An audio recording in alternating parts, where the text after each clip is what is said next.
والعاقبۃ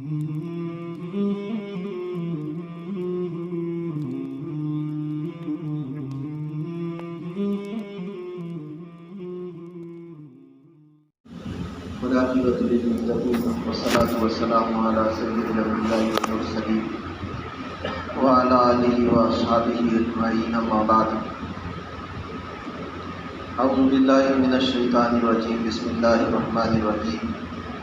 یا ایھا الذین آمنوا کتب علیکم الصیام کما کتب علی الذین من قبلکم لعلکم تتقون۔ صدق اللہ العظیم۔ گزشتہ ہفتے روزے کا حکم اور نہ رکھنے کے نقصانات بتلائے گئے تھے۔ پھر کتنے سال کی عمر سے روزہ رکھنا چاہیے یہ بتلایا گیا۔ رمضان المبارک کے بہت سارے اعمال ہیں، ان میں سب سے پہلا عمل ہے رمضان کا چاند دیکھنا۔ یہاں سے شروعات ہوگی رمضان کی۔ تراویح بعد میں، روزہ بعد میں، اعتکاف بعد میں، صدقۃ الفطر بعد میں، 27ویں شب بعد میں، جتنی عبادتیں ہیں وہ سب بعد کی ہیں۔ سب سے پہلا عمل رمضان کے لیے چاند دیکھنا، اور وہ چاند دیکھنا ہے 29 شعبان کو۔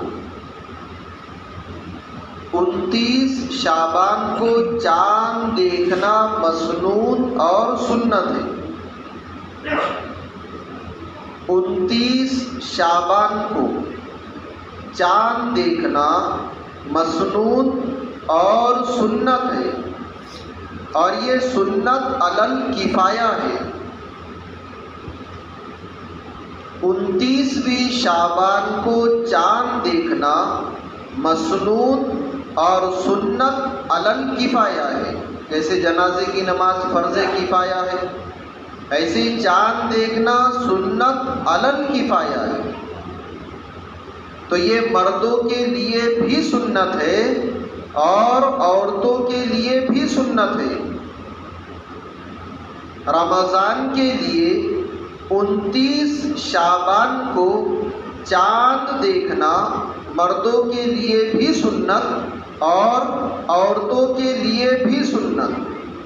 اب یہ آپ کی ذمہ داری ہے کہ آپ گھر پہ جا کے گھر کی مستورات سے یہ کہے کہ 29 شعبان کو چاند دیکھنا۔ اور اگر آپ نے نہیں بتائے تو جتنے یہاں پر بیٹھے یہ سب گناہ گار ہوں گے۔ کیوں گناہ گار ہوں گے؟ اس کی ایک وجہ یہ ہے کہ عورتوں کا دین مردوں کے ذمے ہے۔ عورتوں کا دین مردوں کے ذمے ہے۔ عورتوں کے دین کی، ان کے قبر کی، ان کے آخرت کی فکر کرنا ہم سب کے ذمے ہے۔ تو جیسے رمضان کے لیے 29 شعبان کو چاند دیکھنا مردوں کے لیے سنت ہے، ایسی عورتوں کے لیے بھی سنت ہے۔ ایک چھوٹی سی شرط ہے اس میں کہ ہمارے گھر کی عورتیں جب چاند دیکھنے کے لیے جائے تو شریعت کے حدود میں رہ کر، ہمارے گھر کی عورتیں جب چاند دیکھنے کے لیے نکلے تو شریعت کے حدود میں رہ کر، ورنہ ہمارے یہاں تو مکانات بہت تنگ ہو گئے، اور گھر میں رہتے ہوئے، صحن میں رہتے ہوئے، آنگن میں، چھپری میں رہتے ہوئے چاند تھوڑی دکھے گا۔ پھر ذرا ہم ایسا کرتے چھت پر چڑھتے۔ اب عورت چڑھے گی چاند دیکھنے کے لیے، پڑوسی چڑھے گا چاندنی دیکھنے کے لیے، یہ چاند کو دیکھے گی، وہ اس کو دیکھے گا۔ چڑھی تھی عبادت کے لیے، اترے گی حرام کام کر کر، کیونکہ بد نگاہی گناہ کبیرہ میں سے، بڑے گناہوں میں سے ہو۔ زینا تک پہنچانے کا ایک سبب بد نگاہی ہے۔ اس لیے قرآن نے یہ کہا، اللہ فرماتے ہیں اے نبی صلی اللہ علیہ وسلم، آپ ایمان والے مردوں سے کہہ دیجئے اور ایمان والی عورتوں سے کہہ دیجئے کہ وہ اپنی نگاہوں کو نیچا رکھیں، نگاہوں کو نیچا رکھیں۔ تو زینا تک پہنچنے کے جو اسباب ہیں، ان اسباب میں سے ایک بڑا سبب بد نگاہی، کہ مرد اجنبی عورت کو دیکھے اور عورت اجنبی مرد کو دیکھے، یہ دیکھنا زینہ تک پہنچائے گا۔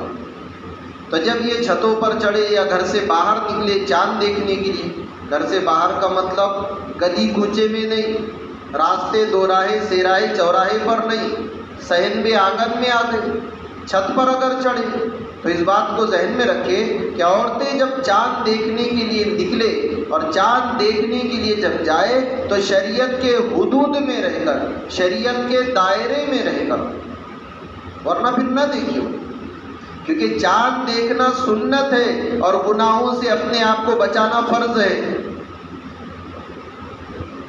تو یہ پہلا عمل، رمضان کا سب سے پہلا عمل چاند دیکھنا، اور چاند کب دیکھنا؟ 29 شعبان کو۔ ایک روایت بھی یہ ہے کہ نبی صلی اللہ علیہ وسلم شعبان کے مہینے کا خوب اہتمام کرتے تھے، ایک ایک دن کو گنا کرتے تھے۔ چاند نظر آ جاتا تو روزہ رکھ لیتے، نظر نہ آتا تو شعبان کے 30 دن مکمل کر لیتے۔ فَإِنْ غُمَّ عَلَيْهِ، بادل صاف نہ ہوتا، ابر صاف نہ ہوتا، مطلع صاف نہ ہوتا، بارش کا موسم ہوتا، چاند اگر نظر نہیں آ گیا فَإِنْ غُمَّ عَلَيْهِ تو پھر أَدَّى 30 يَوْمًا، نبی صلی اللہ علیہ وسلم شعبان کے 30 دن مکمل کرتے تھے اور پھر اگلے دن کا روزہ رکھتے تھے۔ اس لیے چاند دیکھنے کا اہتمام 30 شعبان کو نہیں، 29 شعبان کو۔ 30 کو تو چاند دکھا تو بھی روزہ ہے، نہیں دکھا تو بھی روزہ ہے، تو 29 کا چاند دیکھنا مردوں کے لیے بھی مسنون، عورتوں کے لیے بھی مسنون، ایک عمل۔ دوسرا عمل، چاند نظر آ گیا، اب دوسرا عمل یہ ہے کہ رمضان کی تیاری شروع کر دیں، اور رمضان کی تیاری وہ تو تراویح سے شروع ہوگی۔ اب تراویح کا حکم کیا ہے، کیسے پڑھنا ہے، کتنی پڑھنا ہے، کچھ ضروری اور اہم باتیں ان کو بہت دھیان سے سنیں۔ علماء فرماتے ہیں التراویح سنت مؤکدۃ، اور بعض علماء نے اس کے آگے ایک جملہ لکھا ہے کما ہوا متوارث، التراویح سنت مؤکدۃ، کہ تراویح کی نماز سنت مؤکدہ ہے۔ جیسے فجر سے پہلے کی 2 رکعت سنت مؤکدہ، ظہر سے پہلے کی 4 رکعت سنت مؤکدہ، ظہر کے بعد کی 2 رکعت سنت مؤکدہ، مردوں کے لیے جماعت کے ساتھ نماز پڑھنا سنت مؤکدہ، مردوں کے لیے چہروں پر داڑھی کا رکھنا سنت مؤکدہ، ایسے ہی تراویح کی نماز سنت مؤکدہ ہے۔ سنت مؤکدہ کس کو کہتے ہیں؟ سنت مؤکدہ کہتے ہیں اس عمل کو جو واجب تو نہ ہو لیکن واجب جیسا ہو۔ سنت مؤکدہ کہتے ہیں اس عمل کو جو واجب تو نہ ہو لیکن واجب کے قریب قریب ہو، اس کو کہتے ہیں سنت مؤکدہ۔ تو تراویح کی نماز سنت مؤکدہ ہے، کس کے لیے؟ للرجال والنساء، مردوں کے لیے بھی اور عورتوں کے لیے بھی۔ ایسا نہیں ہے کہ تراویح کی نماز صرف مرد پڑھیں گے عورتیں آزاد، نہیں، تراویح کی نماز سنت مؤکدہ ہے، مردوں کے لیے بھی اور عورتوں کے لیے بھی۔ کتنی رکعت؟ 20 رکعت، 20 رکعت پڑھی جائے گی، 20 تسلیمات۔ کیسے پڑھیں گے؟ ایک ساتھ 20 رکعت نہیں، 10 رکعت نہیں، 4 رکعت ایک ساتھ نہیں، 20 رکعت 20 تسلیمات کے 2 رکعت کی نیت 2 رکعت کر کے پڑھی جائے گی۔ 2 رکعت پڑھیں گے، سلام پھیریں گے، پھر 2 رکعت، پھر سلام، پھر 2 رکعت، پھر سلام، یہ ترتیب ہے اس کی۔ تو 20 رکعت پڑھی جائے گی اور 2 رکعت کر کے، ہر 2 رکعت پر سلام پھیرا جائے گا، 20 تسلیمات۔ ایک ساتھ 20 رکعت نہیں پڑھی جائے گی، 2 ٹکڑے کر کے 10 رکعت 20 رکعت نہیں پڑھی جائے گی، 4 رکعت کے 5 مرتبہ 20 رکعت نہیں پڑھی جائے گی، بلکہ صحیح صورت یہ ہے کہ 2 رکعت کی نیت باندھی جائے گی، ہر 2 رکعت پر سلام پھیرا جائے گا، 20 تسلیمات۔ اب بعض لوگوں کے بارے میں آپ نے سنا ہوگا بھائی تراویح کتنی؟ تو بولے 8 رکعت۔ بہت دھیان سے سنیں اس کو. پوری دنیا ایسے جذبے بنتے ہیں اللہ اکبر اور اڑ جاتا ہے آدمی. وہ اڑنا بے دینی کی وجہ سے ہے, وہ اڑنا جہالت کی وجہ سے ہے, وہ اڑنا دین سے بیزاری کی وجہ سے ہے. اگر اس میں عقل ہوتی, اگر دین کی فہم سمجھداری ہوتی, اگر اللہ سے تعلق ہوتا, نبی صلی اللہ علیہ وسلم سے سچی محبت ہوتی, تو آدمی اپنے گھٹنے ٹیک دیتا حق کے سامنے, اڑتا نہیں ہے. بعض لوگوں کا یہ کہنا ہے کہ بھئی تراویح تو 8 رکعت ہے, اور دلیل کیا ہے ذرا دھیان سے سننا. اور ایسی کوئی مشکل نہیں کہ بھئی ہمارے سمجھ میں نہ آئے, بہت آسان ہے. حضرت عائشہ رضی اللہ تعالیٰ عنہ سے پوچھا گیا, بہت دھیان سے سنیں, حضرت عائشہ رضی اللہ تعالیٰ عنہ سے پوچھا گیا کیف کانت صلاۃ رسول اللہ صلی اللہ علیہ وسلم. ایک صحابی آئے اور عائشہ رضی اللہ تعالیٰ عنہ سے پوچھ رہے کہ نبی صلی اللہ علیہ وسلم کی نماز کیسی ہوتی تھی. ایک آدمی پوچھے تمہارے ابا کیسے ہیں, تو اس نے یہ پوچھا بھائی تمہارے ابا کیسے, یہ تھوڑی پوچھا تمہارے ابا کتنے ہیں. آپ حدیث کے الفاظ سنیں. وہ صاحب کہنے لگے کیف کانت صلاۃ رسول اللہ. وہ صاحب عائشہ صدیقہ رضی اللہ تعالیٰ عنہ سے پوچھ رہے کہ نبی صلی اللہ علیہ وسلم کی نماز کیسی تھی, کتنی تھی. یہ تو سوال ہی نہیں ہے. وہ نبی صلی اللہ علیہ وسلم کی نماز کیسی تھی. حضرت عائشہ رضی اللہ تعالیٰ عنہ فرما رہے, بھائی ذرا جاگ کر سنیں. حضرت عائشہ رضی اللہ تعالیٰ عنہ کہنے لگی کہ نبی صلی اللہ علیہ وسلم رمضان کو یا رمضان کے علاوہ ہو. حضرت عائشہ رضی اللہ تعالیٰ عنہ جواب دے رہی رمضان میں بھی اور رمضان کے علاوہ میں بھی, رمضان میں بھی اور رمضان کے علاوہ میں بھی نبی صلی اللہ علیہ وسلم 11 رکعت سے زیادہ نہیں پڑھتے تھے. رمضان میں بھی اور رمضان کے علاوہ میں بھی نبی صلی اللہ علیہ وسلم 11 رکعت سے زیادہ نہیں پڑھتے تھے. اب پوری دنیا میں ادھم مچائے, شور مچائے, دیکھو بولے بخاری شریف کی روایت ہے اور اس میں کہ 11 رکعت سے زیادہ ہی نہیں پڑھتے تھے, تو 8 رکعت تراویح کی اور 3 رکعت وتر کی. اب ان پاگلوں کو کون سمجھائے, ان بیوقوفوں کو سمجھائے کون کہ حدیث میں یہ کہا کہ وہ رمضان میں بھی 11 پڑھتے تھے اور رمضان کے علاوہ میں بھی 11 پڑھتے تھے. تراویح صرف رمضان میں پڑھی جاتی ہے, رمضان کے علاوہ میں. لیکن پاگلوں کو سمجھائے گا کون. تو صاحب کہنے لگے حضرت عائشہ رضی اللہ تعالیٰ عنہ سے کہ نبی صلی اللہ علیہ وسلم کی نماز پڑھنے کی کیفیت بتلاؤ, نبی صلی اللہ علیہ وسلم کے نماز پڑھنے کا ڈھنگ بتلاؤ.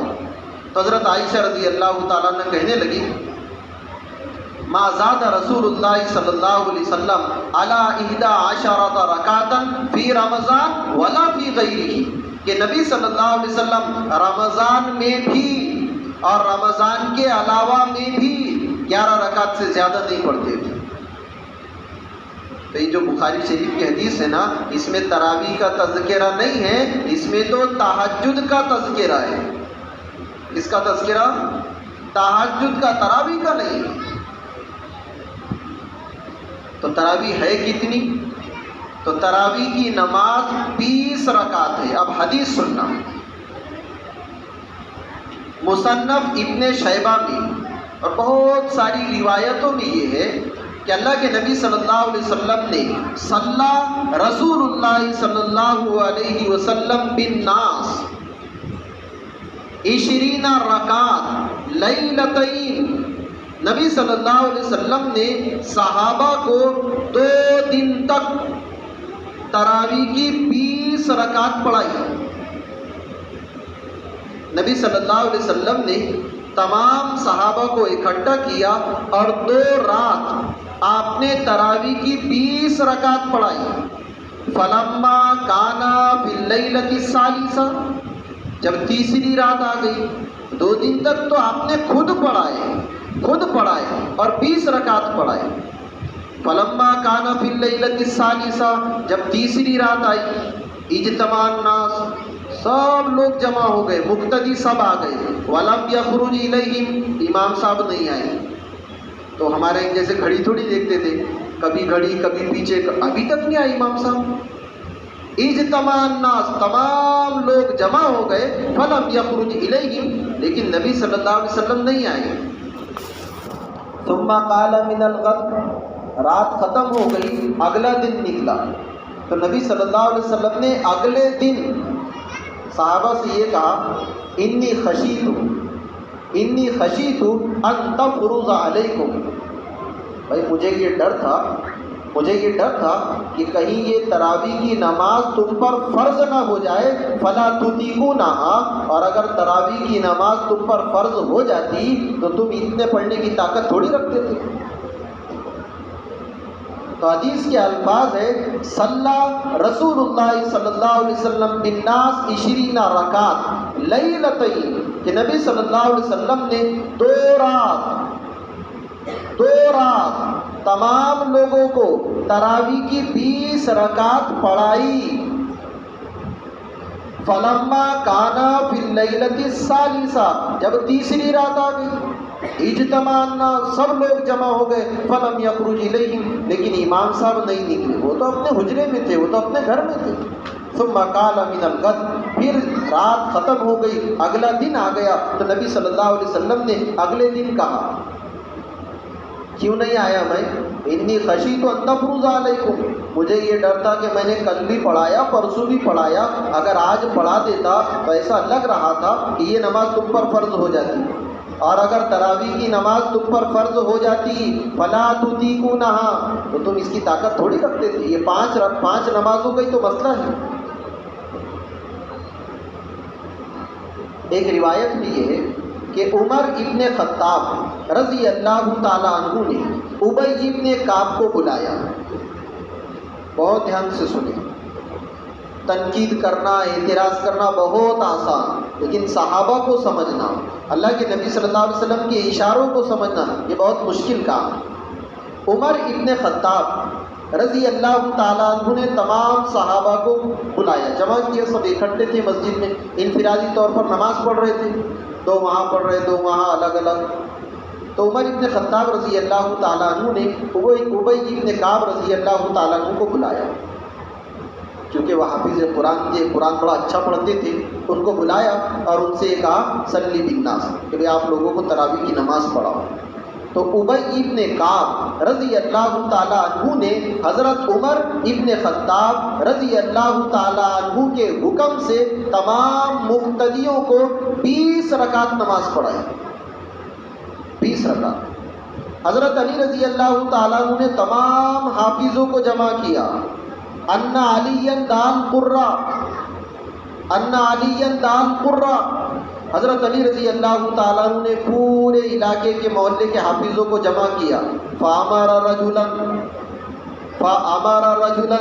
ان حافظوں میں سے ایک حافظ صاحب کو حکم دیا اور یہ کہا ایصلی بالناس 20 رکعت، کہ بھائی تم ان کو 20 رکعت تراویح پڑھاؤ۔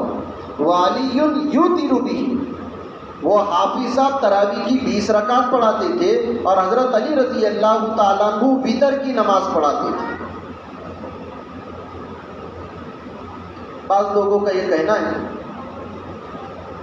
جو دین کے احکامات سے واقف نہیں، جن کو دیندار لوگ جاہل سمجھتے ہیں، جاہل کہتے ہیں، تو وہ لوگ یہ کہتے ہیں کہ نہیں 20 رکعت تو حضرت عمر رضی اللہ تعالیٰ عنہ نے شروع کیا۔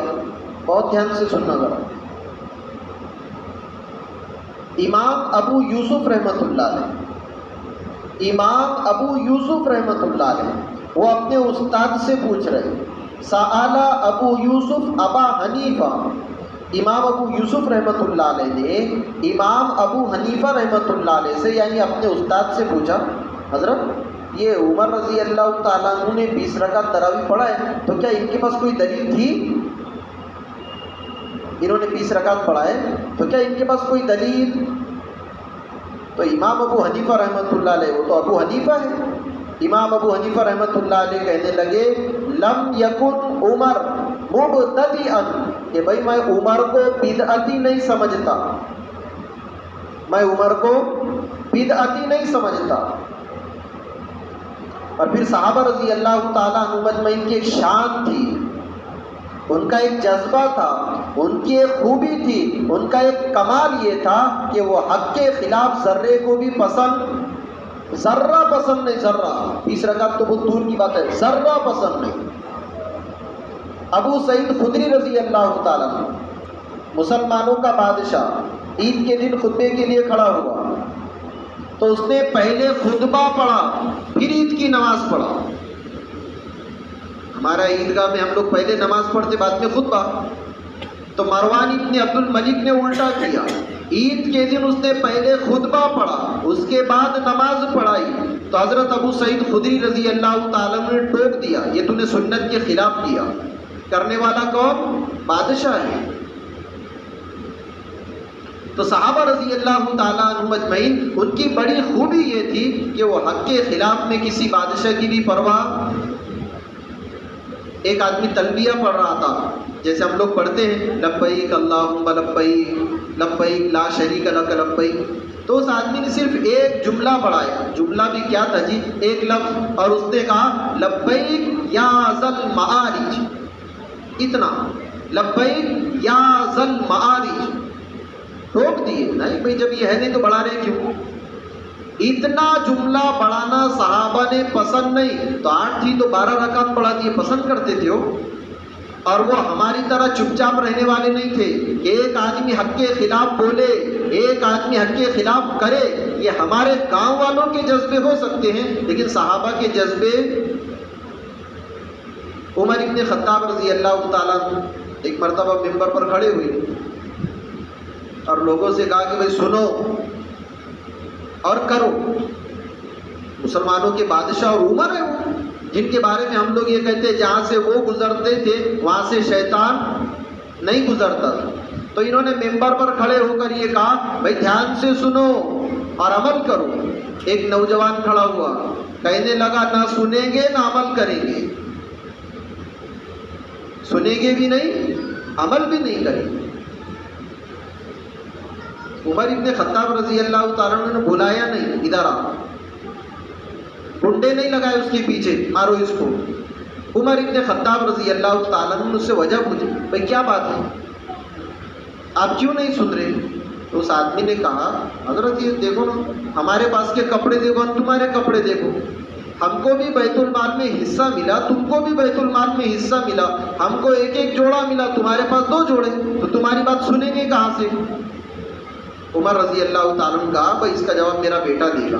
بیٹا کھڑا ہوا، کہنے لگا بھائی ایک جوڑا میرے ابا کے حصے میں آیا تھا اور دوسرا کپڑا میرے حصے میں آیا تھا، میں نے اپنا کپڑا اپنے ابا کو دے دیا۔ وہ نوجوان کہنے لگا ٹھیک ہے اب سنیں گے، یہ نہیں بولا میرے کو معاف کر دینا غلطی ہو گئی۔ تو صحابہ رضی اللہ تعالیٰ عنہ اجمعین حق کے خلاف ذرہ پسند نہیں کرتے، ذرہ۔ اور اتنے بڑا 20 رکعت کا مسئلہ تمام صحابہ خاموش۔ بھائیو بزرگوں دوستو، اگر ہم یہ کہیں، بہت دھیان سے سننا، اگر ہم یہ کہیں کہ عمر رضی اللہ تعالیٰ عنہ نے 20 رکعت پڑھائی اور صحابہ خاموش تھے، تب تو امت کا اعتماد ختم ہو جائے گا صحابہ سے۔ پھر یہ کہا جائے گا جو دین ہم تک پہنچا یہ سب غلط ہے، یہ سب غلط ہے۔ ایک صاحب کو چھینک آئی تو انہوں نے کہا الحمدللہ علی رسول اللہ، الحمدللہ علی رسول اللہ، بس علی رسول اللہ پڑھائے۔ صحابی نے ٹوک دی، بھائی مت پڑھاؤ اتنا، ایک لفظ ایک کلمہ زیادہ کرنے کے لیے تیار نہیں، اور کسی نے کر لیا تو اس کو برداشت کرنے کے لیے تیار نہیں۔ پھر عمر ابن خطاب رضی اللہ تعالیٰ 20 رکعت پڑھا رہے اور سب صحابہ خاموش۔ وہ اتنے کمزور تھوڑی تھے، اتنے کمزور نہیں تھے۔ عمر ابن خطاب رضی اللہ تعالیٰ عنہ جمعے میں بیان کر رہے، جمعے میں، اور کہہ رہے کہ بھائی عورتوں کا مہر زیادہ مت باندھو۔ پڑوس میں ایک بوڑھی عورت، اس نے گھر سے پیغام بھیجا، بولے عمر کو جا کر بولنا کہ تو نے قرآن نہیں پڑھا، اللہ قرآن میں کہہ رہے آتیتم احداہن قنطارا، کہ اگر تم عورتوں کو مہر میں ڈھیر دے دو سونے اور چاندی کے تو بھی اس کو واپس تو وہ بڑھیا کہنے لگی کہ عمر، اللہ تو کہہ رہے کہ ڈھیر دے دو اور تو کہہ رہا ہے کہ زیادہ مہر مت بانو۔ حضرت عمر رضی اللہ تعالیٰ عنہ کہنے لگے کہ بھائی میں تو یہ سمجھتا تھا کہ میں ہوں، لیکن نہیں، یہاں تو عورتیں بھی عمر سے زیادہ علم رکھنے والی ہیں۔ جو عورتیں مسلمان بادشاہ اور امیر المؤمنین بادشاہ کی ذرہ برابر غلطی کو قبول نہ کرے، وہ 20 رکعت کو قبول کر لیتے تھے، برا لگے معاف کرنا، وہ چاپلوسے نہیں تھے، وہ مداہن نہیں تھے، ان کے دلوں میں ڈر اور خوف نہیں تھا، وہ تو اشاروں پر جان دینے والے تھے، وہ کسی کی کیا پرواہ کرتے۔ لقمہ گر گیا، اٹھا رہے اس کو تو ساتھی نے دھکا دیا، حضرت یہ بہت بڑے بڑے لوگ ہیں، بہت بڑے بڑے، اور اپنے ہاتھ تو ظلم ہی بڑے بولو، اس نے میرے کچھ بڑا بولنا تو کیا بولنا۔ تو ساتھی نے کونی کا دھکا دیا، حضرت بہت بڑے بڑے لوگ ہیں، آپ لقمہ مت اٹھاؤ، آپ کی توہین ہوگی۔ وہ صحابی کہنے لگے اَأَتْرُكُ سُنَّتَ حَبِيبِي لِهَٰؤُلَاءِ الْحُمَاقَىٰ، ارے بڑے ہو گئے ان کے گھر کے، کیا ان بے وقوفوں کی وجہ سے میں اپنے نبی صلی اللہ علیہ وسلم کی سنت چھوڑ دوں؟ پسند نہیں کرتے تھے، حق کے خلاف صحابہ رضی اللہ تعالیٰ عنہ مجمعین کسی بات کو برداشت کرتی نہیں تھی۔ تو اور بھی ایسی بہت ساری چیزیں ہیں، پوری بات کا خلاصہ اور نچوڑ یہ ہے کہ تراویح کی 20 رکعت ہے۔ اور ایک بات یہ ذہن میں رکھیے عقلی طور پر بھی کہ اگر حقیقتاً 20 تھی ہم نے 8 پڑھے تو نقصان ہے کہ نہیں ہے، اور اگر 8 ہے 20 پڑھ لیے تو فائدہ ہی فائدہ ہے، نقصان تھوڑی ہے۔ رمضان تو ہے ہی عبادت کے لیے، ہے ہی عبادت کے لیے، اس لیے ایک بات ہم اپنے ذہنوں سے نکالے، یہ نہیں کہنا کہ تراویح کی نماز تو بدعت عمری ہے۔ بولنا ہے تو اپنے باپ کو جا کر بدعتی بولو، بولنا ہے تو اپنے رشتہ دار کو جا کر بدعتی کہو۔ جس آدمی کی سوچ پر، جس آدمی کی فکروں پر اللہ تعالیٰ قرآن کو اتارتے تھے، کیا وہ بدعتی ہو سکتا ہے؟ اللہ کے نبی صلی اللہ علیہ وسلم فرما رہے ہر امت میں ایک ملہم ہوتا ہے۔ ملہم کا کیا مطلب؟ اللہ تعالیٰ اس کے دماغ میں اپنی طرف سے باتیں بھیجتے ہیں۔ تو ہر امت میں ایک ملہم ہوتا ہے، میری امت کا ملہم عمر ہے۔ غلط کر سکتے تھے وہ۔ اللہ کے نبی صلی اللہ علیہ وسلم فرما رہے کہ جب دنیا میں فساد برپا ہو جائے تو ابو بکر اور عمر ان دونوں کی تقلید کرنا۔ جب دنیا میں اختلاف ہو جائے تو کیا کرنا؟ ابو بکر اور عمر دونوں کی پیروی کرنا۔ ایک روایت میں یہ ہے کہ جب دنیا کے اندر بگاڑ پیدا ہو جائے، علیکم بسنتی وسنت الخلفاء الراشدین المہدیین، جب دنیا میں بگاڑ پیدا ہو جائے، تمہارے کوئی بات سمجھ میں نہ آئے تو پھر میری سنتوں کو مضبوطی سے تھامنا اور خلفاء راشدین کی سنتوں کو مضبوطی سے تھامنا۔ اللہ کے نبی صلی اللہ علیہ وسلم فرما رہے ما انا علیہ واصحابی، اس راستے پر چلنا جس راستے پر میں چلا، اور اس راستے پر چلنا جس پر میرے یہ صحابہ چلے گی۔ تو تراویح کی نماز 20 رکعت ہے۔ اب وہ اگلا جملہ جو شروع میں کہا گیا تھا کما ہوا متوارث، متوارث کا مطلب یہ ہے کہ نبی صلی اللہ علیہ وسلم کے زمانے سے آج تک، متوارث کا مطلب نبی صلی اللہ علیہ وسلم کے زمانے سے آج تک امت میں حق پر چلنے والوں نے ہمیشہ 20 رکعت پڑھی ہے۔ متوارث کا مطلب یہ ہے کہ درمیان میں کبھی وہ سلسلہ ختم نہیں ہوا، وہ سلسلہ کبھی منقطع نہیں ہوا۔ ایسا نہیں کہ پہلے 20 پڑھتے تھے پھر 8 پر آ گیا 20 شروع ہو گئی، نہیں۔ متوارث کا مطلب یہ ہے کہ شروع زمانے سے لے کر آج تک حق پر چلنے والوں نے ہمیشہ 20 رکعت پڑھی۔ تو تراویح کا حکم سنت مؤکدہ، مردوں کے لیے بھی عورتوں کے لیے بھی، کتنا؟ 20 رکعت پڑھی جائے گی، 2 رکعت کر کے، مرد بھی پڑھے عورتیں بھی پڑھے۔ اب تراویح کی نیت کیسے کرنا؟ چونکہ آئندہ ہفتہ تو رمضان ہی کا رہے گا، تو 2 صورتیں۔ ایک صورت تو یہ ہے کہ پورے 20 رکعت کی نیت ایک ساتھ کر لو۔ دوسری صورت یہ ہے کہ ہر 2 رکعت کی نیت الگ الگ کرو۔ کیسے نیت کرنا؟ نیت یہ کریں گے تراویح کی سنت نماز ادا کرتا ہوں اس امام کے پیچھے، اللہ اکبر۔ تراویح کی سنت نماز ادا کرتا ہوں اس امام کے پیچھے، اللہ اکبر۔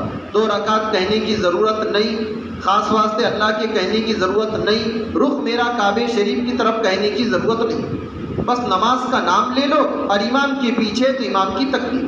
تراویح کی سنت نماز ادا کرتا ہوں اس امام کے پیچھے۔ عورتیں کیا نیت کرے گی؟ گھر پہ جا کے بتایا آپ کو، عورتیں نیت اس طرح کرے گی، تراویح کی سنت نماز ادا کرتی ہوں اللہ اکبر۔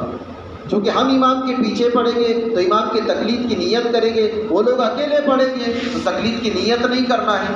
عورتیں تراویح کی نیت اس طرح کریں گی، تراویح کی سنت نماز ادا کرتی ہوں اللہ اکبر۔ اب وہ 4 رکعت کے بعد بیٹھیں گے تو کیا کرنا؟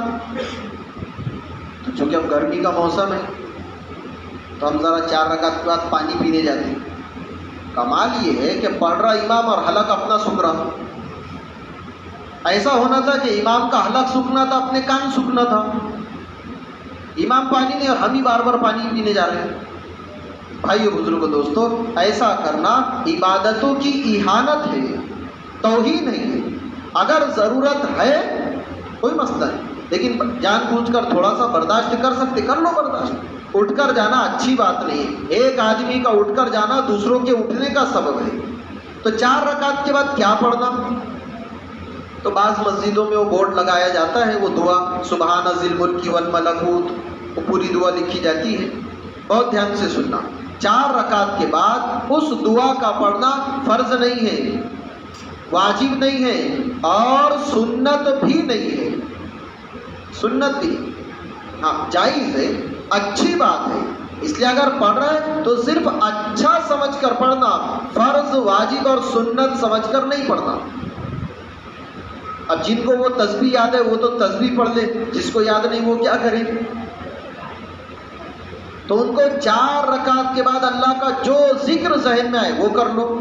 سبحان اللہ پڑھتے رہو، الحمدللہ پڑھتے رہو، اللہ اکبر پڑھتے رہو، سبحان الملک القدوس پڑھتے رہو۔